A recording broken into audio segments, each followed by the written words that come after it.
Hey guys, I'm Daniel Morad. Welcome to the Moradness Studios. Let me show you around.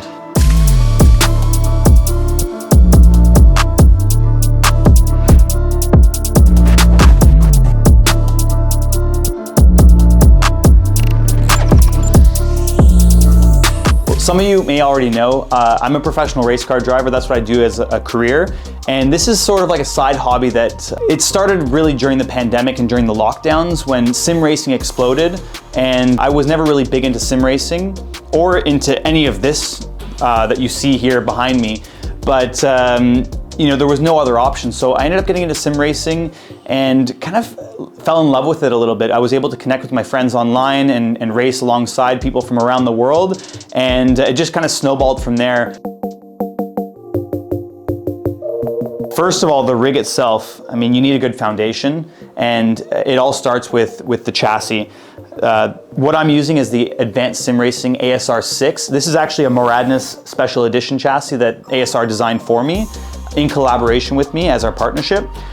And I honestly can say I've tried a few chassis in my short time of sim racing from 2020 until now.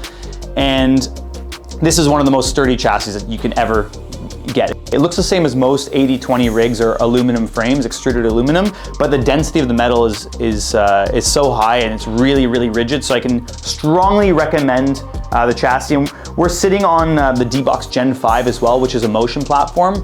And I used to be against motion because I always thought that it would take away from my performance on the simulator because it could never really replicate the motion of the actual car.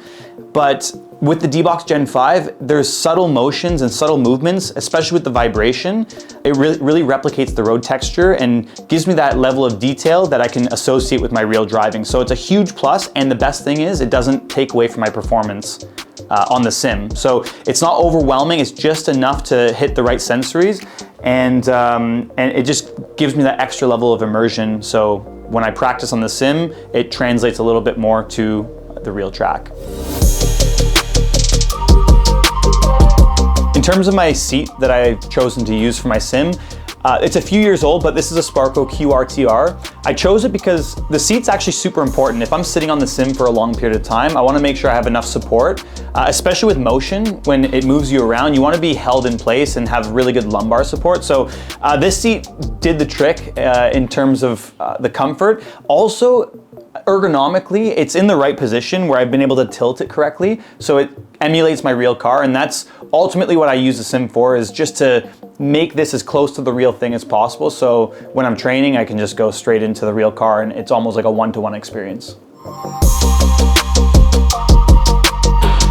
Moving on to my wheelbase, wheel and pedals. I've partnered with Simucube for the past 2 years, and I'm using the Simucube 2 Pro, which is a direct drive wheelbase, and it's known in the community as the top of the line. It's the end game in terms of wheelbases. So it just gives me that extra little feedback in the road and gives me the road texture feel. Essentially in sim racing, you don't have quite the same seat of your pants feeling. And what I mean by that, you don't feel the car moving under you quite as well as you would in real life, even with motion.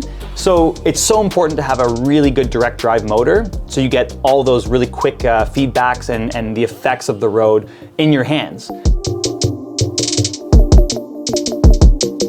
The steering wheel that I'm using is from Precision Sim Engineering. It's their flagship wheel called the LMX, and this is the pinnacle of sim racing wheels. You can just look at it. It has 6 paddles on the back. You have a ton of buttons that you can custom program, a lot of rotary knobs, and also the rotaries on the top of the wheel, which I can use for some finer adjustments while I'm driving. Essentially, I can keep my hands on the wheel at all times while I'm driving, and I can adjust anything on the car.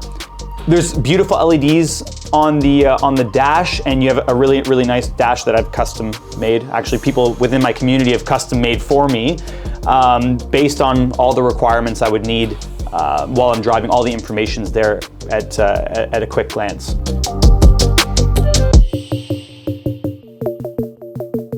My pedals are actually pretty unique at the time of filming because I'm the only one outside of Simucube who currently has these pedals and is using them. But I'm using the Simucube active pedals. I'm currently using a 2-pedal setup, but essentially they're motorized pedals that give me feedback with ABS effect, and also at the click of a button I can customize the pedals to however I want them. I can change the stiffness, the throw, the ABS effect. You can even have vibration on the pedal, so it's completely customizable, and you can basically create your pedal for you, which is great in my case because I cater them exactly to the way I'm driving in real life. I change the pedals, the stiffness, the throw to replicate my real car. So when I'm driving, it's very natural for me, and I can just jump in and out of the sim and feel right at home. So all those components are the things that help me go fast. In terms of my stream setup on Twitch, I'm using quite a few interesting peripherals. Maybe some would say it's overkill, but I love top level production quality. So I've gone with actually like a 5-camera setup, all Sony cameras.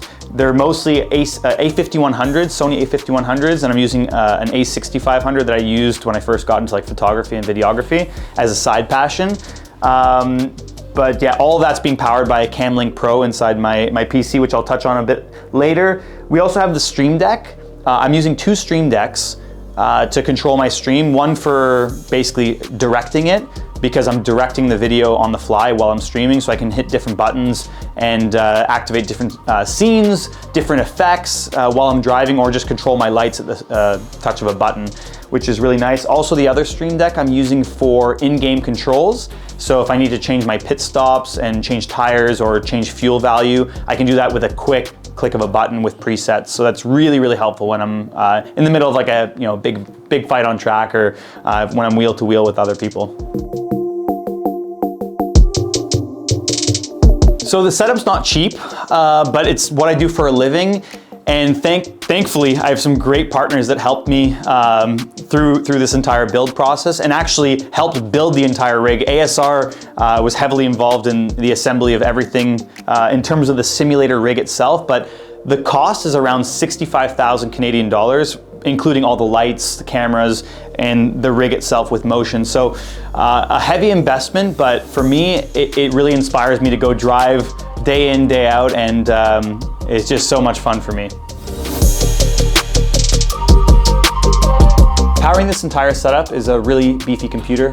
We have an Intel i9 13900K and an ROG Strix 4090 GPU. And it's so important for me to have top level equipment in terms of my computer, because frames per second equals precision on track. When you're traveling at a high rate of speed, you really need every frame you can get, because the faster you go, the more distance you travel, and you really need a lot of precision to hit a brake marker or a turn-in point. And the more frames you have, the more information you have to be able to hit those values or those markers. So for me, in terms of performance, it's very, very important. Moving on to the desk setup. This is something I've dreamt about for a long time. I've always wanted to have the space to be able to build a massive desk and have a triple monitor setup.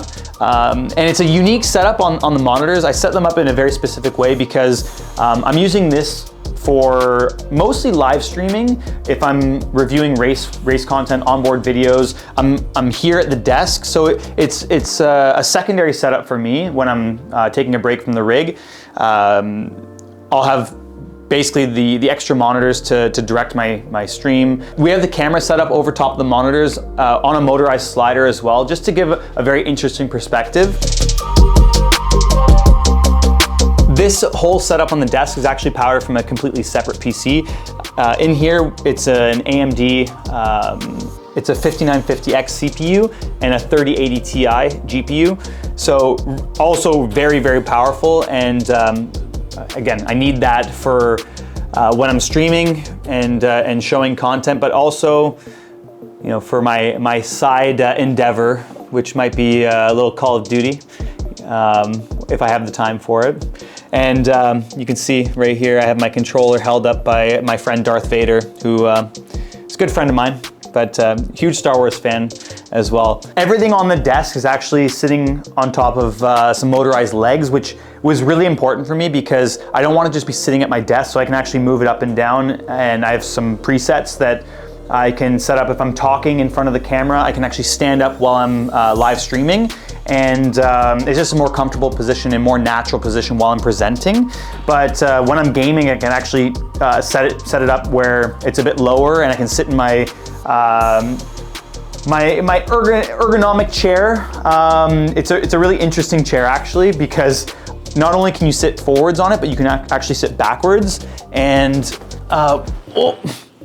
you can sit with your elbows on the back of it. And this is actually really nice for my posture, especially since I'm sitting all the time in a race car. My hip flexors actually get really, really tight. So sitting in this position actually helps open up my posture, and it's really nice for my body and just maintaining myself so I don't pick up those injuries later on. I almost forgot to mention, this car, it's not just there for any random reason. It's actually a very important piece for me, and it's in a couple of my my PCs as well in a smaller form. But that's the car that myself and my team won the Rolex 24 in, and we actually got a really, really cool prize for it. This is actually known to be one of the coolest trophies in motorsport. It's a Rolex Daytona watch, which is a special edition watch because you can only win this one if you win the Rolex 24 at Daytona. So it's engraved on the back with the year that we won the race and the emblem of the race for that year, which is really, really cool. But this whole section is just more of my trophy shrine, and I keep some of my more memorable wins or accomplishments here on this little cabinet. You know, key moments like winning the world championships in go-karting. And I don't know if you may have seen this video before, and I may have to cover this in a future video, but it was a memorable win. It ended in the fence, but I still won. So that's cool. Porsche GT3 Cup Canada, which is arguably probably one of the most important trophies for me. This was something that marked my comeback into motorsports. Very interesting past, very bumpy road to the path of, you know, into where I am at this moment.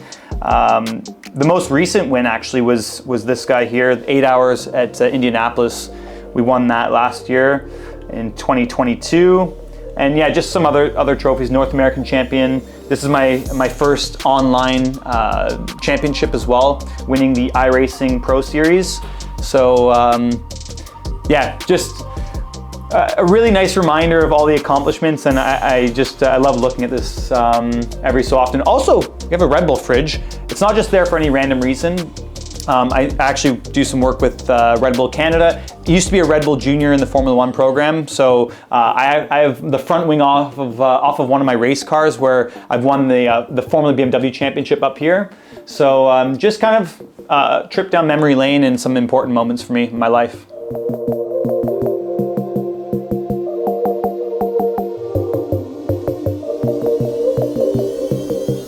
Thanks so much for watching my room tour. I know there was a lot to go through. There's a lot going on in this room, but if you have any questions regarding any of the equipment I'm using, ask down below in the comments. I'm super engaged on comments. I built this entire community through community interaction, and I know how important that is, and I want to connect with you. So I know that you've spent a lot of time on this video already, and you've made it to this point, so it means a lot to me. This is my first YouTube video, the first of many, and I cannot wait to see you guys in the next one.